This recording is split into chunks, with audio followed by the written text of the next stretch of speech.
Para comprender la ideología del fascismo es preciso comprender la historia del padre creador del movimiento y sus principales referentes teóricos. Benito Mussolini fue un militar, periodista y político italiano que militó en las filas del Partido Socialista Italiano durante 14 años. En el año 1910 fue nombrado editor del semanario La Lotta di Classe, La lucha de clases, y al año siguiente publicó un ensayo titulado El Trentino visto por un socialista. Su actividad periodística y su participación en manifestaciones lo llevaron a la cárcel, pero al poco tiempo fue liberado. Entonces el Partido Socialista, cada vez más fuerte y habiendo logrado una victoria importante en el Congreso de Reggio Emilia, lo pone a cargo del periódico Milanese Avanti, órgano oficial de este partido. Luego de este activismo político intenso se sobreviene la Primera Guerra Mundial que marca un antes y después en la vida de Mussolini. En un principio el dirigente del Partido Socialista formó parte de una postura antiintervencionismo, que se oponía a la participación de Italia en la Primera Guerra Mundial. Sin embargo, luego se sumó al grupo intervencionista, lo que le valió la expulsión de su partido. Mussolini participó en la guerra, y tras la misma quiso sacar provecho de la insatisfacción que había en el pueblo italiano, debido a los pocos beneficios obtenidos por el Tratado de Versalles. Entonces culpa a sus antiguos compañeros del Partido Socialista por ello. Y es cuando da inicio a la formación de la Fasci Italiani di Combattimento, que posteriormente se convertiría en el Partido Fascista Italiano. Basados fuertemente en los sentimientos nacionalistas que florecieron producto del combate, Mussolini llegó al poder de la mano de la violencia luchando contra los socialistas tradicionales, escudándose en el famoso escuadrón de las camisas negras. Entonces empezaría a tomar forma el complejo ideológico del fascismo. Casi todo el mundo sabe que Karl Marx es el padre ideológico del comunismo y el socialismo. También que Adam Smith fue el padre del capitalismo y el liberalismo económico. Pero, ¿sabe usted quién es la mente detrás del fascismo? Es muy probable que no lo sepa, y le adelanto, el filósofo detrás del fascismo también era un socialista declarado. Giovanni Gentile, filósofo neo-hegeliano, fue el autor intelectual de la doctrina del fascismo, la cual escribió en conjunto con Benito Mussolini. Las fuentes de inspiración de Gentile fueron pensadores como Hegel, Nietzsche y también Karl Marx. Gentile llegó a declarar que el fascismo es una forma de socialismo, de hecho, es su forma más viable.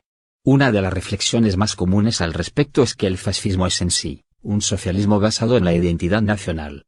También creía que toda acción privada debía ser orientada a servir a la sociedad. Estaba en contra del individualismo, para él no existía distinción entre el interés privado y público. En sus postulados económicos defendió el corporativismo estatal obligatorio, queriendo imponer un Estado autárquico, básicamente la misma receta que emplearía Hitler años después. Un aspecto básico de los postulados de Gentile es que la democracia liberal era nociva, pues estaba enfocada en el individuo, lo que conducía al egoísmo. Él defendía la verdadera democracia en la que el individuo debía subordinarse al Estado. En ese sentido, promovía las economías planificadas en las que era el gobierno el que indicaba qué, cuánto y cómo producir.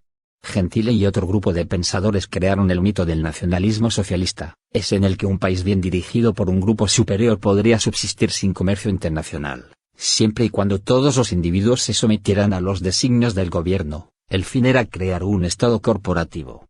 Hay que recordar que Mussolini venía del Partido Socialista Italiano tradicional, pero debido a la ruptura con este movimiento marxista tradicional, y debido al fuerte sentimiento nacionalista que predominaba en la época, se trastocan las bases para crear el nuevo socialismo nacionalista, al cual llamaron fascismo. El fascismo nacionalizó la industria de las armas, sin embargo, a diferencia del socialismo tradicional, no consideraba que el Estado debía poseer formalmente todos los medios de producción, pero sí dominarlos.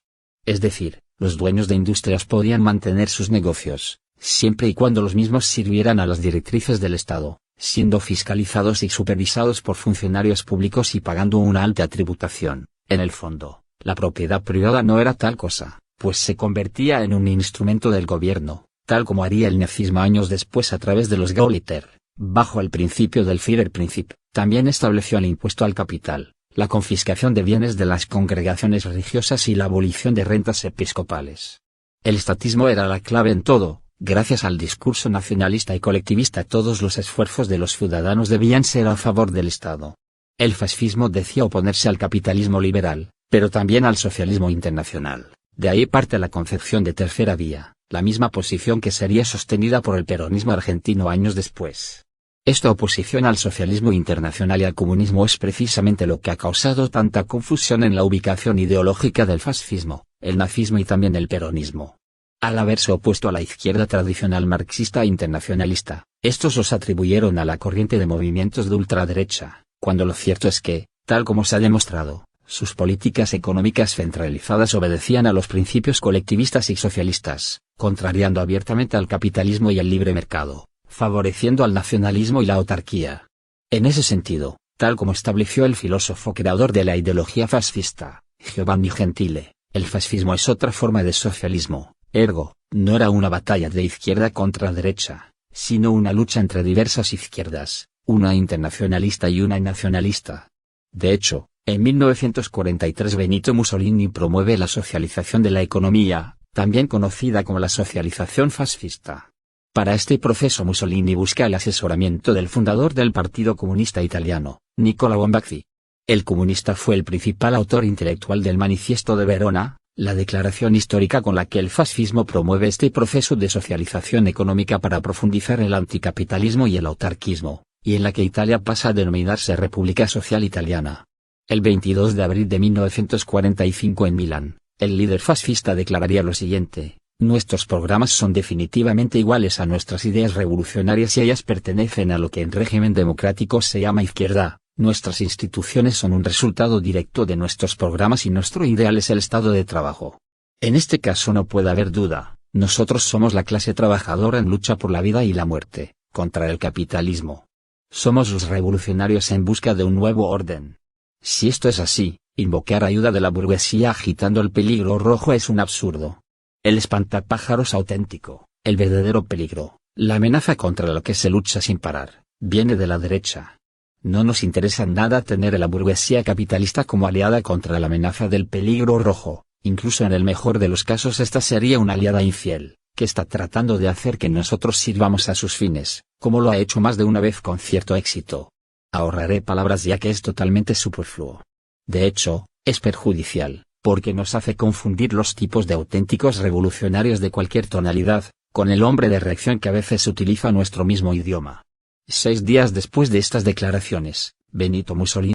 A veces el fascismo aparece con la bandera de la libertad, con la libertad de quienes pensaron que la limpieza que querían hacer en Europa les llevaba justamente a asesinar en los campos de concentración.